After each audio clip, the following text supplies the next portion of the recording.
Dear students, Assalamu alaikum. In the previous lecture, we studied about the formation of platelets and the different substances which are present in the platelet granules. Today we will study the topic of hemostasis. The term hemostasis means prevention of blood loss. Now keep in mind that this term is different from homeostasis. Don't confuse it with homeostasis. Hemostasis also deals with maintaining blood in its fluid state. Whenever a vessel is severed or ruptured, there will be series of events responsible for the repair of any break in the vascular endothelium. Defective hemostasis may result in hemorrhagic disorders or intravascular clotting.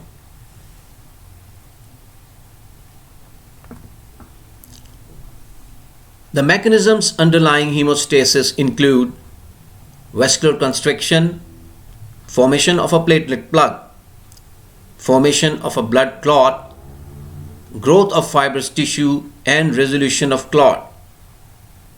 Now keep in mind that all these mechanisms are different mechanisms with different dynamics in each. Hemostasis can be divided into following types. Primary hemostasis, that is the formation of platelet plug. Secondary hemostasis, formation of blood clot or blood coagulation. Tertiary hemostasis, which deals with the resolution of the clot.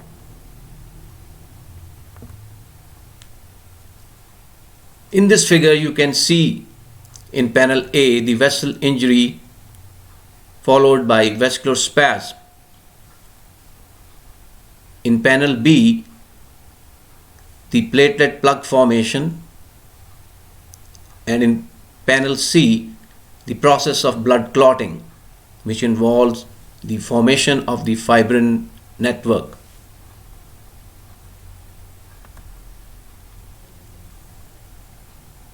Again, in this figure, you can see at the top the ruptured epithelium, the vessel spasm, the platelets adhering to injury site and aggregate to form plug, and formation of insoluble fibrin strands and coagulation.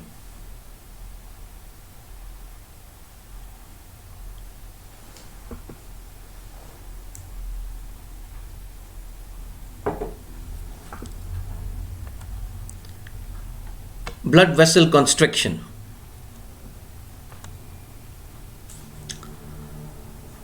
The trauma to the vessel wall causes smooth muscle in the wall to contract.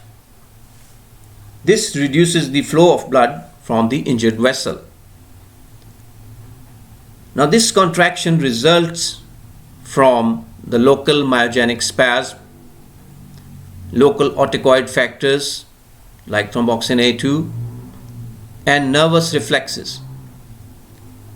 The nervous reflexes may be initiated by the pain nerve impulses or other sensory impulses.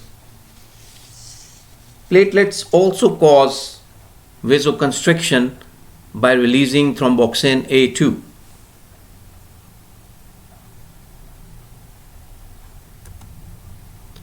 You can see in this figure an overview of hemostatic mechanisms, starting at the top by vascular damage leading to exposed subendothelium, and then the platelet adhesion, aggregation, and plug formation, which comprise the primary hemostasis, and the fibrin stabilization.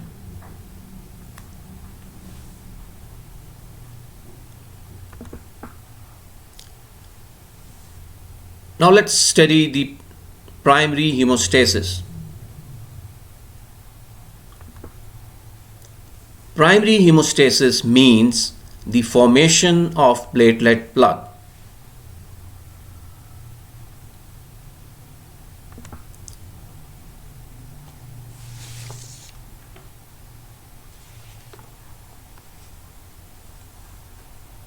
The platelets are responsible for the primary hemostasis, which means stoppage of bleeding by the formation of a platelet plug. The platelet plug is also called the primary hemostatic plug, and it can effectively stop bleeding from capillaries, small arterioles, and venules. An effective primary hemostasis requires three critical events: platelet adhesion, activation, and aggregation. Platelet adhesion means attachment of platelets to non-platelet surfaces, for example to collagen and elastic fibers of blood vessels. Platelets adhere to collagen fibers in the vessel wall by specific glycoproteins including 1A, 2A, and von Willebrand's factor. The platelet activation occurs involving many steps which facilitate platelet shape changes and secretion of platelet granules. In platelet aggregation, the shape and surface of platelets is modified in such a manner that a fibrinogen molecule interacts with specific surface glycoprotein receptors on two adjacent platelets and links the two platelets by a glue-like effect. Platelet aggregation is increased by thromboxane A2 and platelet activating factor. Aggregation of a large number of platelets results in the formation of small platelet plugs called primary hemostatic plugs.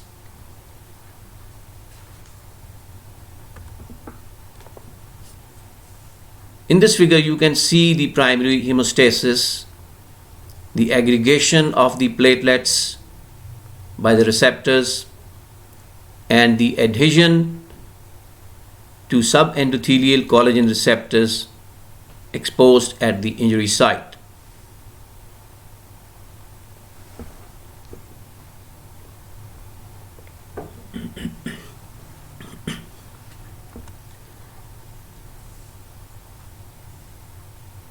The importance of platelet plug is that it is extremely important for closing minute ruptures in very small blood vessels that occur many thousands of times daily.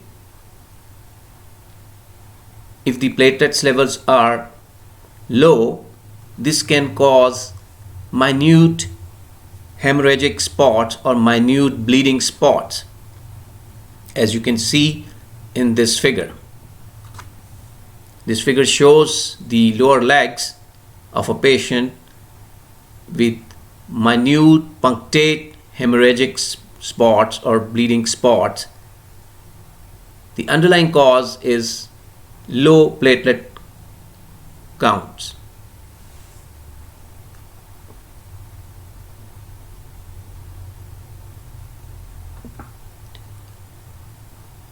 Now, to understand the process of clotting, you must be knowing the various clotting factors.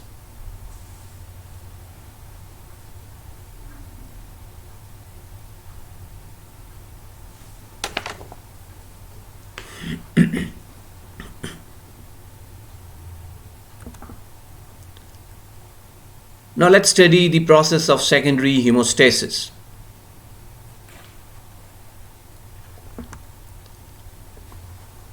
Remember, secondary hemostasis is the blood coagulation in the ruptured vessel, It is the process of formation of blood clot. It is different from a platelet plug.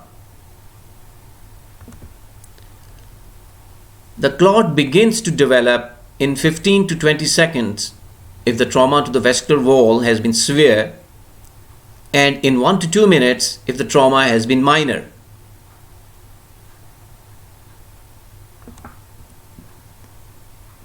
The clotting process is initiated by activator substances from number 1, traumatized vascular wall, 2, platelets, and 3, the various blood proteins.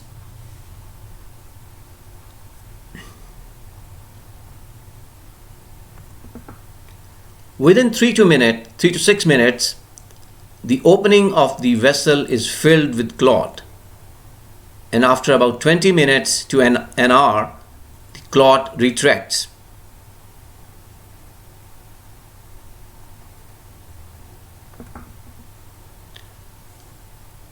Once a blood clot has formed, it can follow one of two courses: fibrous organization or dissolution.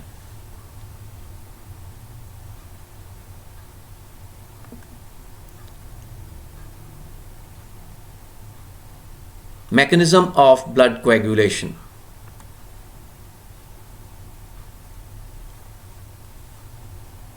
Now there is a basic theory which tells that the hemostatic balance is maintained by a balance between the procoagulants and the anticoagulants.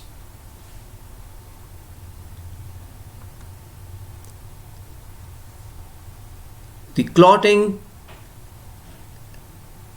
has 3 steps. Number 1, formation of prothrombin activator, conversion of prothrombin into thrombin, conversion of fibrinogen into fibrin fibers. You may find the sequence of these steps a little different from the textbook, but I think if we study these steps in this sequence, it will help you to understand the mechanism of clotting better.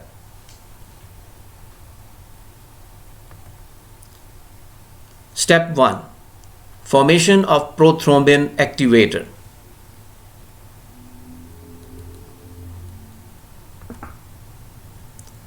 Prothrombin activator is formed in 2 ways. Number 1, by the extrinsic pathway, and number 2, by the intrinsic pathway.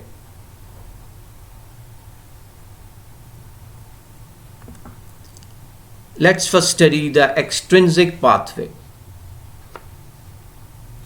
The extrinsic pathway for initiating the formation of prothrombin activator begins when an injured vascular wall or injured extravascular tissue comes in contact with the blood.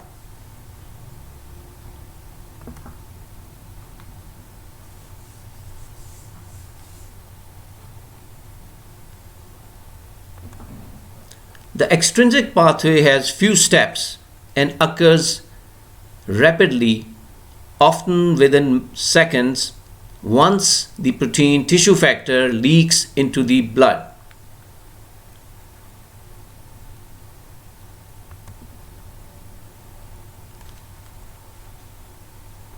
Extrinsic pathway involves following steps: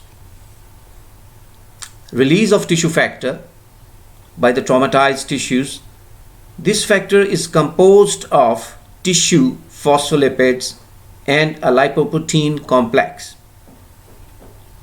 The lipoprotein complex combines with factor 7 to act on factor 10 to form activated factor 10. The activated factor 10 combines with tissue and platelet phospholipids and factor 5 to form the complex called prothrombin activator. An important point to be noted here is that at first factor 5 in the prothrombin activator complex is inactive. But once thrombin begins to form, the action of thrombin activates factor V by positive feedback mechanism.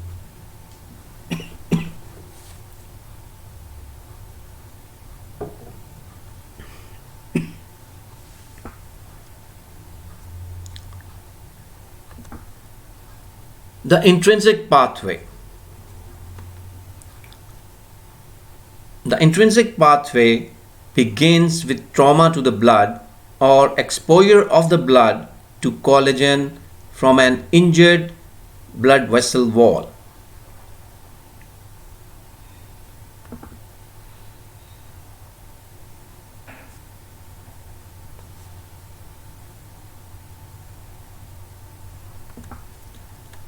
The intrinsic pathway is more complex and occurs more slowly in response to damage to endothelial cells or phospholipids released by the activated platelets.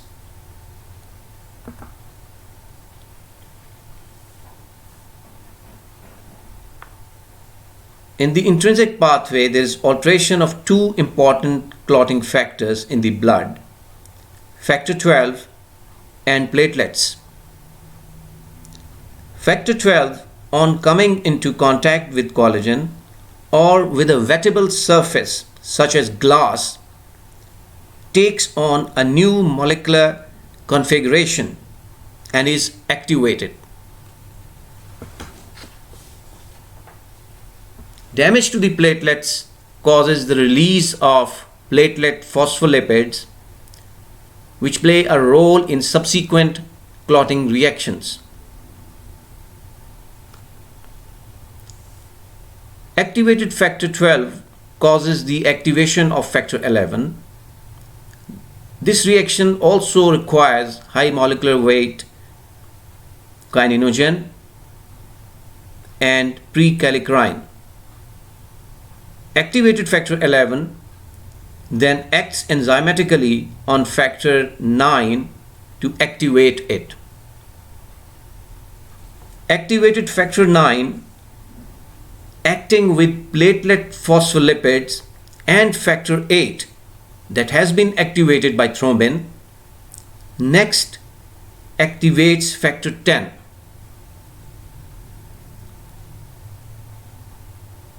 Activated factor 10 combines with factor 5 and platelets or tissue phospholipids to form the complex called prothrombin activator.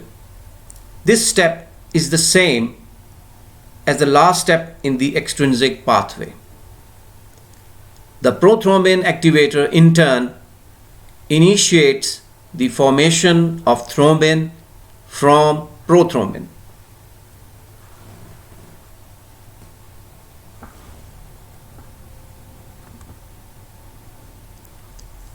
Step 2. Conversion of prothrombin into thrombin.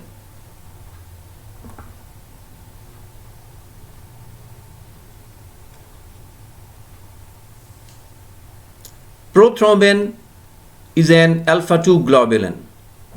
It is present in plasma in a concentration of about 15 milligrams per deciliter. It is an unstable protein that splits easily into smaller compounds, one of which is thrombin. Prothrombin is formed continually by the liver. However, vitamin K is required by the liver for normal activation of prothrombin. Therefore, either lack of vitamin K or presence of liver disease can decrease the prothrombin levels to cause a bleeding disorder.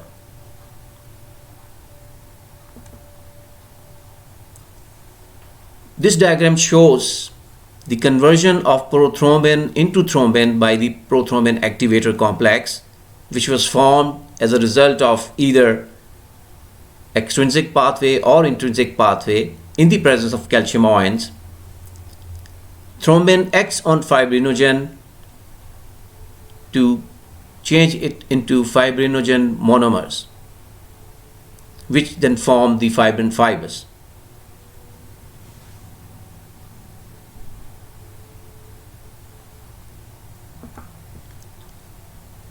Step 3. Conversion of fibrinogen into fibrin. Fibrinogen is formed in the liver and it does not normally leak from the blood vessels into the interstitial fluids.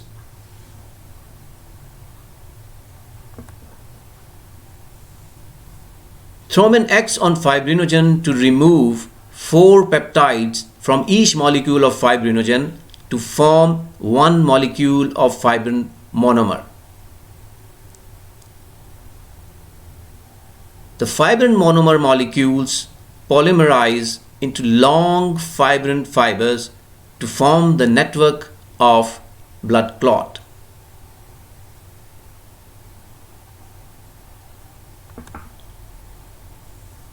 In the early stages of polymerization, the clot is weak.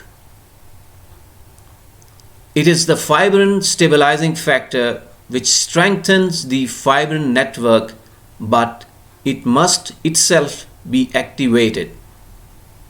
And it's a thrombin which activates the fibrin stabilizing factor.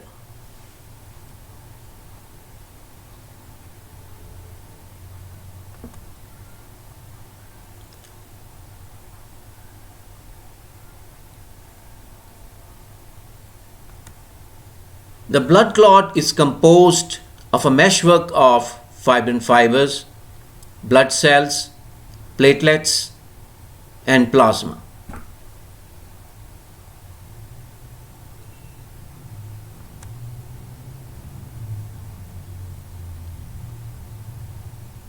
This concludes our today's topic.